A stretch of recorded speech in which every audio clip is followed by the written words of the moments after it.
If you watched the C's required intern videos, you have an idea of why land cover data is so important. Land cover data is extremely important because it helps us look at the world clearly.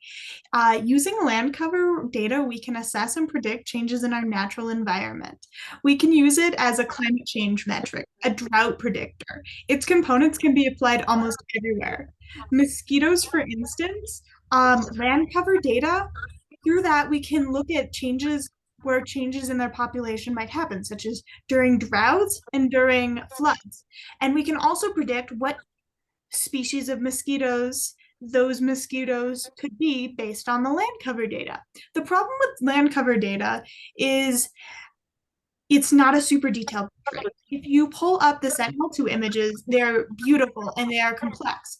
But because it takes so much time to go through said images, they are basically dumbed down into squares of urban and forests, and they're really undetailed. AI could help us improve land cover monitoring because it'd be faster, it would be cheaper, and it would require less manpower. It would be much more efficient. And because of that, we could assess and see minute changes that are happening on the face of the earth. So to start off our research, we defined areas of interest within each of our local communities.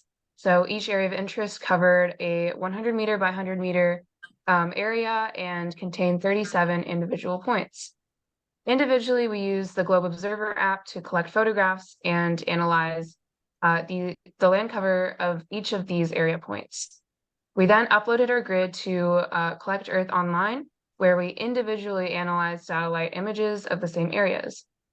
We used this data as our human classification section that we would eventually compare with the AI algorithms.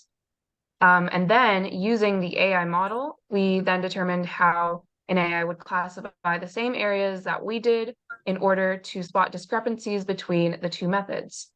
We utilized the platform Pearl, which was developed by Microsoft to inference land cover data across the United States. And then after that, we calculated the frequency of each land cover classification per AOI versus the AI model's general percentages. Then we outlined the categories in which the misclassifications were the most common in the AI classifications.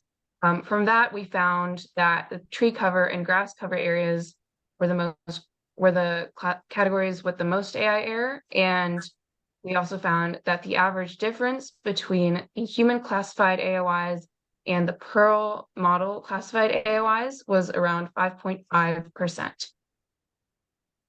Going into this project, we thought that the AI classification abilities would match or surpass the human classification abilities. However, we soon realized that there is no correct answer for land cover classification. So we compared the AI classification to the human classification. There were some instances where the AI was blatantly incorrect, however. For example, in one of our example images, the AI classified standing water as impervious surface or roads. In the future, we could remedy this by training the AI with more data from different areas and at different times to account for lighting and reflections from the sun. For example, a reason we would need to classify this in different regions is because vegetation may be misclassified due to different regions having different types of vegetation, and some may be classified as trees when they are, in fact are not trees. And then we have a few thank yous. We have one to Selena Miller, who was really integral in helping organize the SEAS program. We also have a big thank you to our Earth Systems Explorers mentors, Dr. Russanne Lowe, Miss Cassie Soeffing, Mr. Peder Nelson, Dr. Erika Podest, Andrew Clark, and our peer mentor, Marvel Hanna. Thank you.